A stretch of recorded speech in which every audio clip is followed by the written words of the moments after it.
ভাবুন তো, একটা বোমার ওজন ৩০,০০০ পাউন্ড, মানে প্রায় ১৩,৬০০ কেজি। আর এই বোমার কাজই হচ্ছে মাটির নিচে লুকানো ঘাঁটিগুলোকে ধ্বংস করে দেওয়া। একে বলা হয় বাংকার বাস্টার। এখন প্রশ্ন হলো, এত বড় একটা বোমা যদি ফেলা হয় ইরানের সবচেয়ে সুরক্ষিত গোপন টানেলে, তাহলে কি সেটা ধ্বংস হয়ে যাবে, নাকি ইরান তার টানেলের ভেতরে রাখার প্রযুক্তি দিয়ে এই আঘাত সামলাতে পারবে?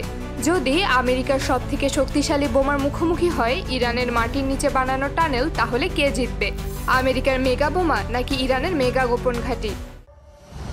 প্রথমে আসি বাংকার বাস্টার কি। এই ধরনের বোমা তৈরি করা হয়েছে মাটির অনেক নিচে থাকা টার্গেট ধ্বংস করার জন্য।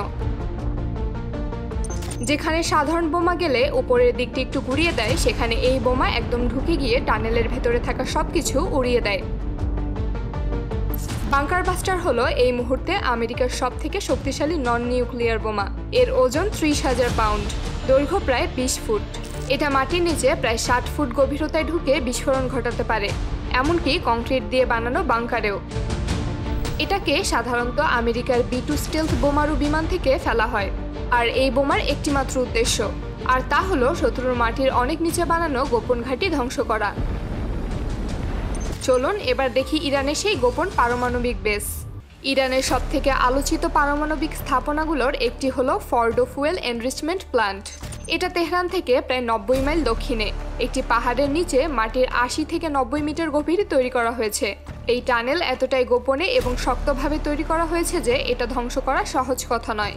পাহাড় কেটে বানানো এই ঘাঁটি স্টিল, কংক্রিট আর বহুস্তর প্রোটেকশনে মোড়ানো। এমনকি আমেরিকার গোয়েন্দারাও একসময় এটা আবিষ্কার করতে পারেনি, মাত্র কয়েক বছর আগে গুগল আর স্যাটেলাইটের সাহায্যে খুঁজে বের করে। এখানে ইউরেনিয়াম এনরিচমেন্ট প্রক্রিয়া চলে, যেটা সরাসরি পারমাণবিক বোমা তৈরির কাজে ব্যবহৃত হয়। তাহলে প্রশ্ন হলো, বাংকার বাস্টার কি এই টানেলকে গুঁড়িয়ে দিতে পারবে? এখানেই আসল খেলাটা। বাংকার বাস্টার যতই শক্তিশালী হোক না কেন, একটা বোমা ফেললে হয়তো পাহাড়ের উপরের দিকটা ভেঙে যাবে, কিন্তু পুরো টানেল ধ্বংস হবে না। কারণ এই টানেলের শুরুটা হয় একটা পাহাড়ের মধ্য দিয়ে, এবং সেখানে একাধিক কংক্রিট ও স্টিলের স্তর দিয়ে বানানো। তার উপর ইরান এর প্রতিটি স্তর এমনভাবে ডিজাইন করেছে যাতে একটি সেকশন ধ্বংস হলেও অন্যগুলো চালু থাকে। তাই যদি পুরো ঘাঁটি ধ্বংস করতে হয়, তাহলে একাধিক বোমা ফেলা লাগবে, তাও আবার একটার পর একটা ঠিক একই জায়গায়। কিন্তু এতগুলো বোমা একসাথে ফেলা কঠিন, কারণ এর জন্য একটানা আকাশে ভেসে থেকে আক্রমণ চালাতে হয়। আর ইরান তো বসে নেই, তারা তাদের এয়ার ডিফেন্স সিস্টেম অনেক শক্তিশালী করেছে। বিশেষ করে রাশিয়ার কাছ থেকে কেনা S-300 এবং নিজেদের তৈরি বাবার 373 মিসাইল সিস্টেম এসব স্টেলথ বিমানও শনাক্ত করতে পারে। তাহলে শেষ পর্যন্ত কে জিতবে? এই প্রশ্নের কোনো সোজা উত্তর নেই।